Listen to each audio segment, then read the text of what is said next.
अस्सलामुअलैकुम। हम उस कहानी के 8वें हिस्से के साथ आपकी खिदमत में हाजिर हैं। तो दोस्तों, जैसे ही वो रानी बाहर से छिपते छिपाते किसी भी तरह महल में दाखिल हुई, तो सुबह होते ही तमाम सिपाही अंदर आ गए।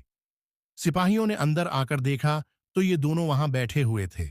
चरवाहे ने मस्तों का लिबास पहन रखा था, अपने सिर और बादशाह पर मिट्टी डाल दी थी और मस्तों मिलंगों नाचना शुरू कर दिया था।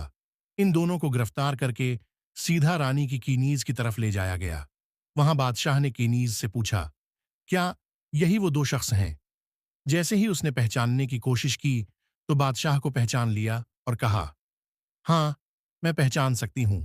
यही वो शख्स है जो फकीराना लिबास में आया था। बादशाह ने उनको बांध दिया और उनसे पूछा, सच सच बताओ, ये मामला किया था? उन्होंने कहा, नहीं, हम तो बस ऐसे ही फकीराना लिबास में आए थे और नचाने की कोशिश की थी। फिर बादशाह ने कहा, ठीक है, मेरा एक सवाल है। अगर तुम इस सवाल का जवाब दे सकते हो तो मैं तुम्हें आजाद कर दूंगा। चरवाहे ने कहा, जी बोलिए, आपका क्या सवाल है? बादशाह ने कहा, मेरा सवाल ये है कि मैं तुम्हें 100 गज कपड़ा दूंगा। इन 100 गज कपड़े में से मुझे 100 चीजें तैयार करके दो। एक टोपी, एक कमीज और एक शलवार। शलवार 10 गज की है, टोपी आधे गज की है और कमीज 3 गज की है। ये मुझे हिसाब दे करके दो। ये पहला सवाल है। और मेरा दूसरा सवाल ये है। ये कहकर उसने 3 मूर्तियां दिखाएं जो गड़िया की सूरत में बनी हुई थीं और तीनों सोने की थीं। उनका वजन भी बराबर था। बादशाह ने कहा, उनका वजन बराबर है, लेकिन उनमें से एक मूर्ति ऐसी है जिसकी कोई कीमत नहीं दे सकता, दूसरी की कोई कीमत नहीं है और तीसरी की एक मुनासिब कीमत है। चरवाहे ने पूछा, आप हमसे ऐसे सवाल क्यों कर रहे हैं?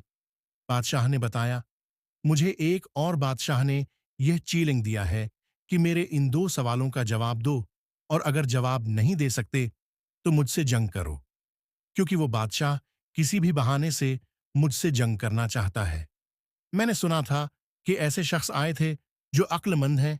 तुम्हारे बताए निशान से मुझे मालूम हो गया कि तुम में से कोई बहुत चालाक और जहन वाला आदमी है। चरवाहे ने कहा, हाँ, मैं इन 2 सवालों का जवाब दे सकता हूं।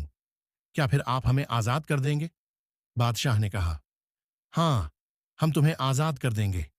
चरवाहे ने कहा, ठीक है, मुझे वो मूर्तियां और कपड़ा लाकर दें और मुझे 2 दिन का वक्त दें। मैं हिसाब करके आपको फौरा बता दूंगा कि कितनी टोपियां, कितनी कमीजें और कितनी शलवारें बनेंगी, ताकि चीजें भी 100 हों और कपड़ा भी 100 गुज हो।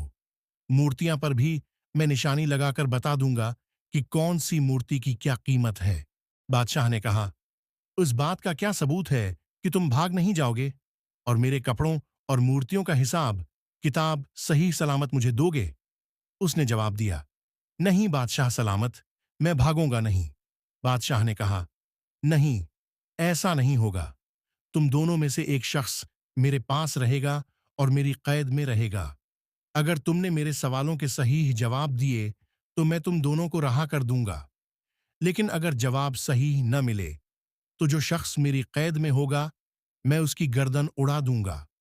ये सुनकर चरवाहे ने अपने साथी से कहा, तुम बेफिक्र होकर बैठ जाओ, मैं 2-3 दिन के अंदर वापस आ जाऊंगा और तुम्हें यहां से आजाद करा के ले जाऊंगा। बादशाह ने घबराते हुए और परेशानी की हालत में इस बात को कबूल कर लिया। इसके बाद चरवाहे के साथी को कैद कर दिया गया और चरवाहे को जाने की इजाजत दे दी गई। चलो दोस्तों, इस किस्से को हम यही खत्म करते हैं। इस कहानी का अगला हिस्सा हमारे नवे पार्ट में आएगा। अगर आपको वीडियो पसंद आई हो तो उसे लाइक करें और हमारे चैनल को सब्सक्राइब भी जरूर करें। ठीक है दोस्तों, अल्लाह हाफिज। अपना और अपने प्यारों का ख्याल रखिएगा।